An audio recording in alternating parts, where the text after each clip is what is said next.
Hi, welcome back to Taste Like Home. I'm Tash, your cooking host, and in today's episode we're going to be learning how to make lentil curry. Lentil curry is super easy, quick and easy, and doesn't take a lot of effort. It's perfect on a nice cold night and is basically vegan as is. So without further ado, let's get started. Okay, so to get started today on our lentil curry, this is what we're going to need. So I've got about 1 celery, 1 carrot, half an onion, I've got some minced garlic and minced ginger, I've also got some butter, I've got it using about 160 ml of our coconut milk, so we're going to be using about just under half. I've got my diced tomatoes, we'll need the full can for this one. I've got our dried lentils over here. Lentils, fun fact, are our cheapest source of protein. About 100 grams ish there. I've got some chopped up coriander for serving. I've also got some curry powder, turmeric, salt and pepper. And then got Greek yogurt and some rice for serving. You can serve lentil curry with rice, noodles, anything you'd like it over. So to get started, let's go. Okay, so our first step today for making our lentil curry is we want to saute our onion. So how we're going to do that is we're going to get our butter and we're going to get that melted. We want about a medium heat. We don't want too high because we're going to let everything simmer and slowly cook together.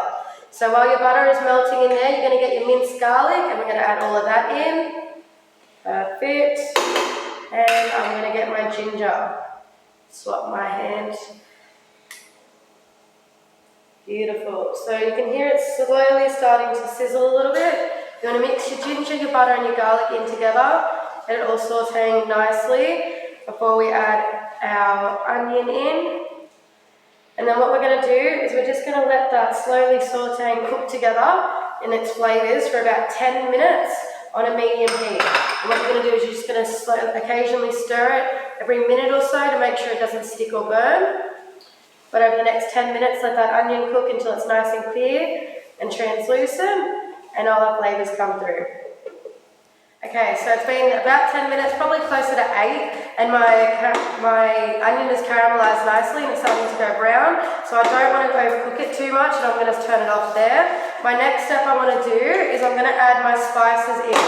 I'm going to add all of my curry powder, I'm going to add my turmeric and my salt and pepper. And what you want to do at this stage as well is we want to turn up our heat to high, because we want to get our spices to cook throughout and to go into our onion.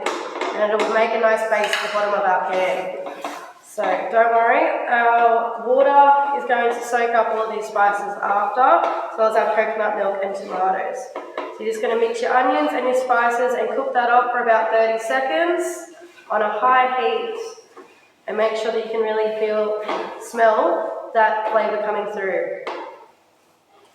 Alright, so I've just been letting that cook off for about 30 seconds or so. All my onion is very well coated in that powder. So what we're going to do is we're going to bring it back down to a medium heat. And we're going to add our carrot and our celeries in.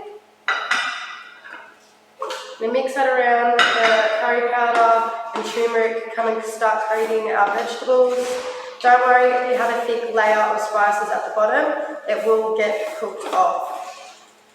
So just stirring that around down on a medium heat is when we're going to start to add our other ingredients in. So we've got our diced tomatoes. I said previously we're going to use a whole can. I was incorrect in this. We're using about half a can. So I've got 400 gram diced tomatoes here. We're going to use about 200. So I'm just going to eye level it and do about half of our can. If you have a measuring jug or a cup at home, you can also do that. I'm more of an eyer myself, I must say.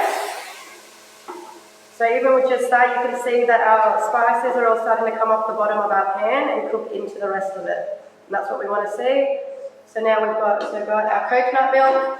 We want to aim for about 160 mils. I've got a 400 ml can here. So again, I'm going to eye it, but if someone likes to get it to a tea, you can also use a jug as well. And I'm just going to pour just under half of this in, checking my level as I pour. Alright, I'd say that's about it. Perfect. I'm going to stir that all through. And then I've also got my lentils and my water that I'm going to add in here.